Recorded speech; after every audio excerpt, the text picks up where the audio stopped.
আগে নিজে বদলান, তারপরে অন্যকে বদলাতে সহযোগিতা করুন।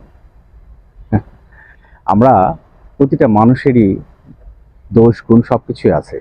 তা আমরা চেষ্টা করি অন্ততপক্ষে ছোট্ট ছোট্ট যেগুলো আমাদের মডিফিকেশন দরকার সেগুলো আগে নিজে করি, তারপরে অন্যকে করতে সহযোগিতা করি। আগে নিজে বদলান, তারপরে অন্যকে বদলাতে সাহায্য করুন।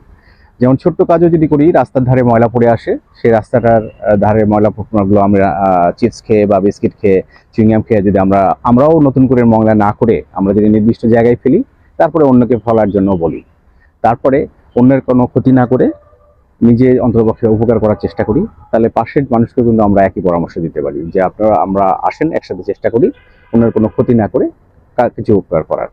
তাহলে হচ্ছে আগে নিজে বদলাতে হবে, তারপর অন্যকে বদলাতে সহযোগিতা করতে হবে। অর্থাৎ আমি নিজে যদি 5 টাইমস প্রেয়ার করি, তাহলে অন্যকে কিন্তু বলতে পারবো যে আসেন না আমরাও একটু একসাথে নামাজে যাই। আমরা নিজে যদি আমরা নির্দিষ্ট সময় ঘুম থেকে উঠে একটু হাঁটাহাঁটি করি, তাহলে আমাদের কিন্তু শরীর সুস্থ থাকবে, অন্যকেও কিন্তু হাঁটার জন্য ইন্সপায়ার করতে পারবো। তাহলে হচ্ছে সবার আগে হচ্ছে নিজেকে বদলাতে হবে, নিজে বদলাই তাহলে অন্যকে বদলাতে সাহায্য করবে।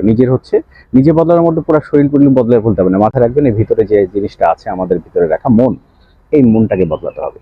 আমি আগে একটা ভিডিওতে বলেছিলাম যে আমার ভালো কাজের কারখানা, তো ভালো কাজের কারখানা খেয়াল করে দেখেন, যদি ভালো কাজের কারখানায় প্রত্যেকেই ভালো কাজ প্রোডাকশন করা শুরু করেন এই কারখানা থেকে, তাহলে আমরা যদি অ্যারাউন্ড 20 কোটি মানুষ থাকি বাংলাদেশে, 20 কোটি মানুষ যদি সবাই ভালো কাজ একটা করে করে, ডেইলি 20 কোটি প্রোডাকশন হবে ভালো কাজের। খেয়াল করে দেখছেন এই ভালো কাজের 20 কোটি প্রোডাকশন আমরা আসলে কে নিবে? আমরা আসলে একজন আরেকজন উপকার করার জন্য এমন একটা মরিয়া হয়ে উঠবো, দেখা যাচ্ছে উপকার করার জন্যই আর লোক পাবো না। এই সেও আমার জন্য উপকার করতে যাচ্ছে, আমিও তার জন্য উপকার করতে যাচ্ছি, সেও আমার জন্য উপকার করতে যাচ্ছে, আমিও তার জন্য উপকার করতে যাচ্ছি। একটা সিনারিও আসবে যে একটা হ্যাপি এন্ডিং, সবাই সবার জন্য। তাহলে তখন হয়ে যাবে আমাদের হচ্ছে সোনার বাংলা, আমাদের সেই কষ্ট করে যে আমাদের বাংলাদেশ স্বাধীন করেছে বাংলাদেশের মুক্তিযোদ্ধারা, তারপরে আবারও নতুন করে স্বাধীন করেছে আমাদের এই স্টুডেন্টরা।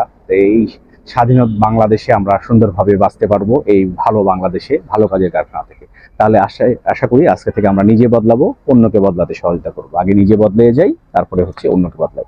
আমি নিজে বদলায় পুরোটাই চেঞ্জ হতে হবে না, আপনি মাথায় রাখেন আমার যেগুলো মডিফিকেশন দরকার সেটাও আমার মডিফিকেশন করতে হবে, বাকিগুলো অন্যের ভালোটা আমাকে নিতে হবে, খারাপটা আমাকে বর্জন করতে হবে। সবাই আমরা তাহলে একসাথে স্লোগান, নিজে বদলাই অন্যকে বদলাতে সহযোগিতা করি, আর আমরা ভালো কাজের কারখানায় এই ভালো কাজ প্রোডাকশনে গোটা বাংলাদেশ ভরে ফেলি। সবাই ভালো থাকবেন। আসসালামু আলাইকুম।